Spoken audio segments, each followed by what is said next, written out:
Maria Immaculata Sulastri, NPM 24103442.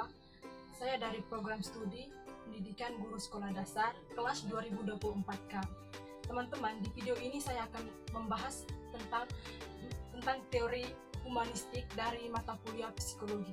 Saya akan menjelaskan pengertian teori humanistik serta dengan beberapa pendapat tokoh yang ada di dalam teori humanistik tersebut.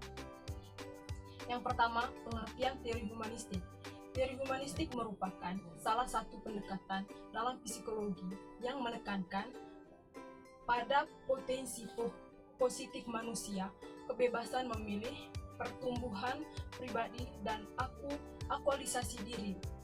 Teman-teman, teori ini juga berkembang sebagai reaksi terhadap pendekatan psikoanalisis yang terlalu fokus pada ketidaksadaran dan konflik masa kecil, dan behaviorisme yang terlalu fokus pada stimulus respon tanpa mempertimbangkan aspek internal manusia. Baik teman-teman, di dalam teori humanistik itu terdiri dari dua tokoh, yaitu yang pertama Abraham Maslow dan Charles Rogers. Dan kedua tokoh ini memiliki pendapat yang berbeda-beda tentang teori humanistik. Teman-teman, yang berikutnya saya akan menjelaskan teori humanistik menurut Abraham Maslow dan Charles Rogers. Yang pertama, menurut Abraham Maslow. Abraham Maslow berpendapat bahwa manusia memiliki kebutuhan yang tersusun dari bentuk piramida, dari kebutuhan dasar hingga kebutuhan tertinggi. Adapun prinsipnya penting menurut Abraham Maslow, yaitu manusia akan berusaha memenuhi kebutuhan yang lebih tinggi setelah kebutuhan yang lebih rendah di dalam dirinya sendiri. Yang kedua itu, teman-teman, menurut Charles Rogers. Charles Rogers berpendapat bahwa pentingnya lingkungan yang mendukung agar seseorang dapat tumbuh secara sehat. Menurutnya juga, manusia secara alami cenderung menuju pertumbuhan dan kebijakan jika diberikan empati, penerimaan tanpa syarat, dan kesesuaian atau baik teman-teman. Adapun ciri-ciri dari teori humanistik, yang pertama itu fokus pada pengalaman subjektif manusia. Yang kedua, percaya bahwa manusia memiliki kebebasan memilih dan bertanggung jawab atas hidupnya. Yang ketiga, menekankan bahwa pentingnya pertumbuhan pribadi dalam pencapaian makna hidup.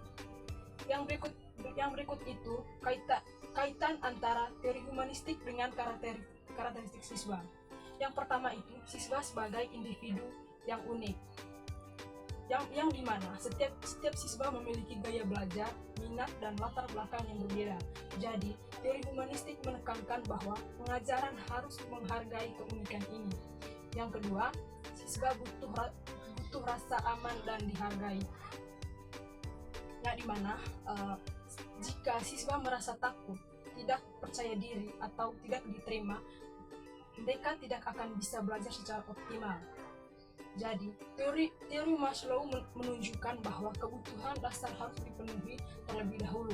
Yang ketiga, siswa belajar karena dorongan dari dalam, yang dimana bukan karena ancaman atau iming-iming hadiah, tetapi karena keinginan untuk tumbuh.